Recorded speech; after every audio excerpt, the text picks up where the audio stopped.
Hello, my name is Michelle Matthews, and I'm the owner of Matthews HR Consulting Services and an authorized OSHA outreach trainer. I have over 18 years' experience in human resources management, safety program development, and workforce risk mitigation. I know you and your team are working hard to create a safe return to school, and I know the steps outlined here are easy to say but difficult to implement. They will require extraordinary effort and flexibility. But working thoughtfully and together, we can do what we can to allow students to return to school as safely as possible. The CDC has created overall guidance, as well as guidance tailored to the transmission level in your area to help child care programs, schools, and their partners understand how to help prevent COVID-19 and react quickly when a case is identified. We're going to cover the CDC's general guidance, but you will need to check with your state and local governments for additional guidance. Big picture, the CDC says the best way to prevent the spread of COVID-19 is through social distancing and disinfection. While we've all heard about wearing face coverings, washing our hands, and keeping 6 feet apart, today we're going to see how we do those and much more in a busy school environment. And while we cannot discuss every possible scenario, we will cover some of the most common. Let's start with masks. The CDC and OSHA are advising all wear simple cloth face coverings to slow the spread of the virus. They are meant to protect other people in case the wearer is unknowingly infected, since many people carry COVID-19 but do not have symptoms. Face coverings may be challenging for students, especially younger students, to wear all day at school. But given how important they are to reducing transmission, you should encourage students to wear them when 6 feet of separation is difficult to maintain, which in most schools is almost always. Information should be provided to staff and students on proper use, removal, and washing of cloth face coverings. It is recommended to demonstrate this to students. Post signs on how to stop the spread of COVID-19, properly wash hands, promote everyday protective measures, and properly wear a face covering. A link for some signage is in the downloadable resources area. For staff and older children who can safely use hand sanitizer, ensure that adequate supplies are available to support healthy hygiene, including soap, hand sanitizer with at least 60% alcohol, paper towels, tissues, and if feasible, no-touch trash cans. Key times to clean hands include before, during, and after preparing food, before eating, after going to the bathroom, after blowing your nose, coughing, or sneezing, before and after work, before and after breaks, and after touching frequently touched surfaces such as handles and handrails, before putting on a mask, and after touching or removing your mask. And always avoid touching your eyes, nose, or mouth. Using warm water and soap for at least 20 seconds is key. Ensure you use a generous amount of soap and water and get all areas of your hands, front and back, in between fingers, and underneath nails. Cold water is not as effective as warm water, but it's better than no water at all. To dry, use clean paper towels and avoid using dryers, which do not dry hands as thoroughly as paper towels. Use the paper towel to turn off the faucet and use the paper towel to unlock and open the door when finished using the restroom. Note that alcohol-based hand rubs do not work effectively if hands are visibly soiled. If hands are visibly soiled, either plain or antimicrobial soap and water should be used first. When performing hand hygiene with an alcohol-based hand rub, apply product to the palm of one hand and rub hands together, covering all surfaces of hands and fingers, until hands are dry. If hands feel dry after rubbing together for 10 to 15 seconds, it is likely you did not apply a sufficient amount of the product. This may require 2 or 3 rounds. If so, consider adjusting the amount of sanitizer that is released with each application. Alcohol-based hand rubs must contain other ingredients such as chlorhexidine to achieve long-lasting effectiveness. Maximizing airflow is critical to reducing virus concentrations. Make sure ventilation systems operate properly. Some guidance suggests you inform facilities and maintenance to keep the air running constantly instead of using the auto fan option, and increase circulation of outdoor air as much as possible, such as by opening windows and doors. Do not open windows and doors if they pose a safety or health risk to children. For example, allowing pollens in or exacerbating asthma symptoms. Current evidence suggests that SARS-CoV-2 may remain viable for hours to days, including 3 hours in the air, 24 hours on cardboard, 2 to 3 days on plastic, and 4 days on wood. Unfortunately, we do not know how long it survives on fabric, shoes, or hair at this current time. It is important to clean and disinfect frequently touched surfaces within the school, outside areas, and on school buses at least daily, as well as shared objects between uses. For example, door handles, sink handles, and drinking fountains. Let's go over proper disinfecting procedures with either the spray, wipe, spray, or wipe, dispose, wipe method, and then I'll show you some examples of how to disinfect surfaces. Always start with a clean surface, otherwise disinfection could be compromised. The CDC recommends the following methods for liquid disinfectant, also known as sprays and aerosols, and disposable disinfectant, also known as wipes. Use products that meet EPA's criteria for use against SARS-CoV-2. These include diluted household bleach solutions or alcohol solutions with at least 70% alcohol and are appropriate for this surface. Follow training on manufacturer's directions for use. For liquid disinfectant, use the spray, wipe, spray method. Spray the surface with the disinfectant and wipe it using a disposable towel to clean the surface, followed by another spray to disinfect the surface.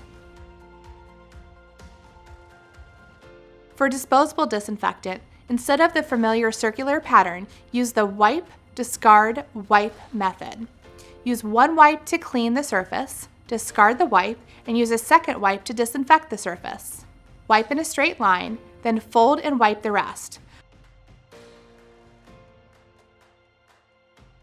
Wear the personal protective equipment, or PPE, required for using the cleaning and disinfection products, according to the product manufacturer's instructions. After removing PPE, you should wash your hands with soap and water for at least 20 seconds.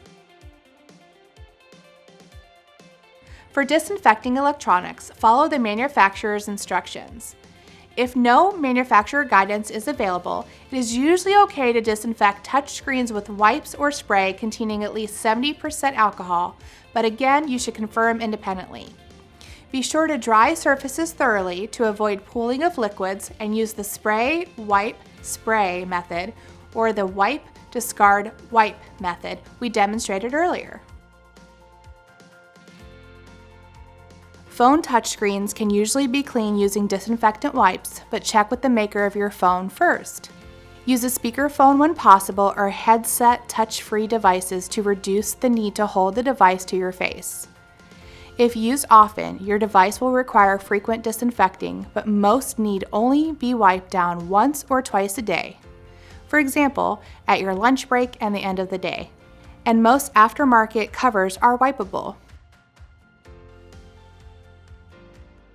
Ideally, it is best to not share devices. However, if the school resources require the use of shared devices, for example, iPads, laptops, copiers, laminating machines, etc., ensure each person is disinfecting before and after each use. For light switches, thermostats, handles, and handrails, and the like, use the spray, wipe, spray method or the wipe, discard, wipe method. Longer-term motion-activated lights and foot handles or even motion-activated doors help keep employees and students healthy, even after we get through COVID-19. For keys and key cards, use the spray, wipe, spray or the wipe, discard, wipe method, including the holders, fobs, rings, etc. When disinfecting desks, sinks, counters, bathrooms, toilets, floors, and any other surface, diluted, unexpired household bleach solutions can be used. For diluted bleach, be sure to use at least 1,000 ppm of sodium hypochlorite. please see the resources area of the training for a dilution recipe. And be sure to follow instructions for application and ensure a contact time of 1 to 15 minutes depending on the manufacturer's recommendation. Wear disposable gloves when cleaning and disinfecting surfaces. Gloves should be discarded after each cleaning. If reusable gloves are used, those gloves should be dedicated for cleaning and disinfection of surfaces for COVID-19 and should not be used for other purposes. Here's how to put on and remove gloves safely. Wash your hands immediately before putting on and after removal of gloves.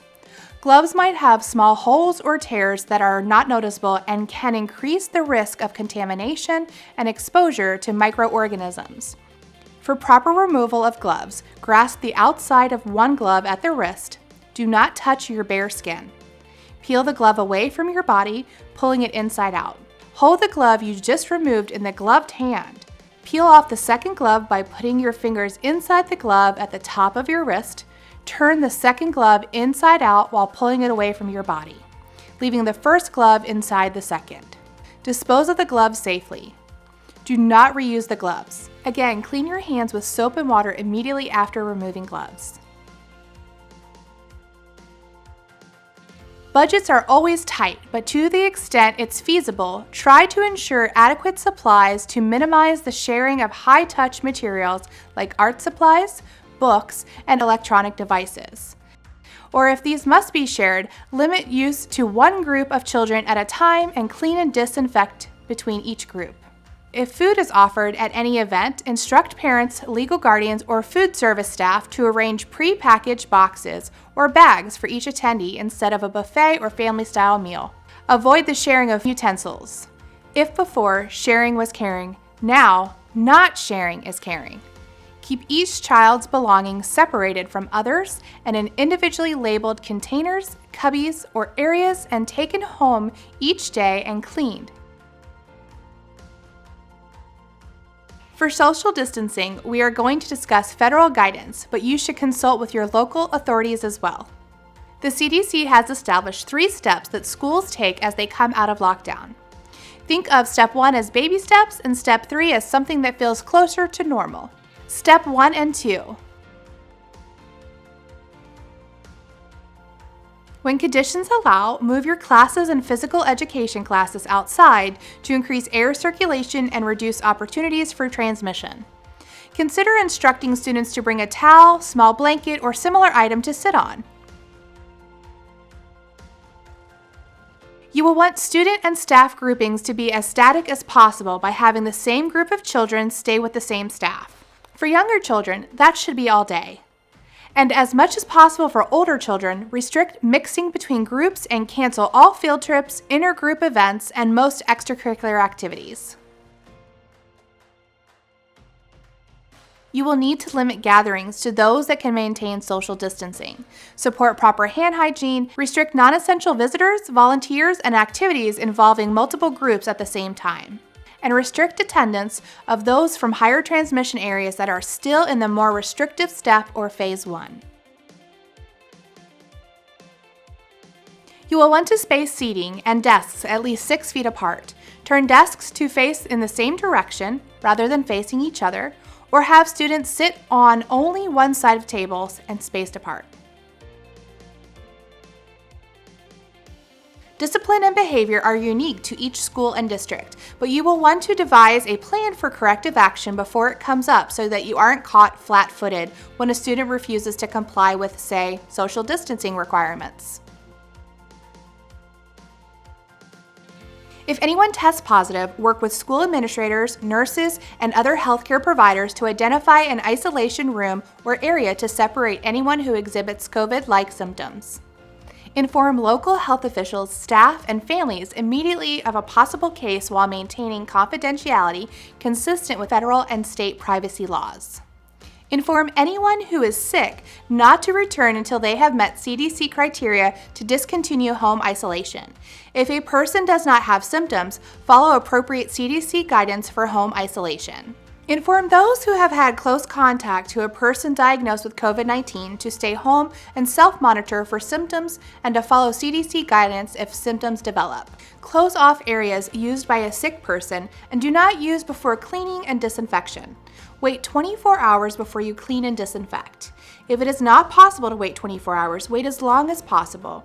And ensure safe and correct application of disinfectants and keep disinfectant products away from children.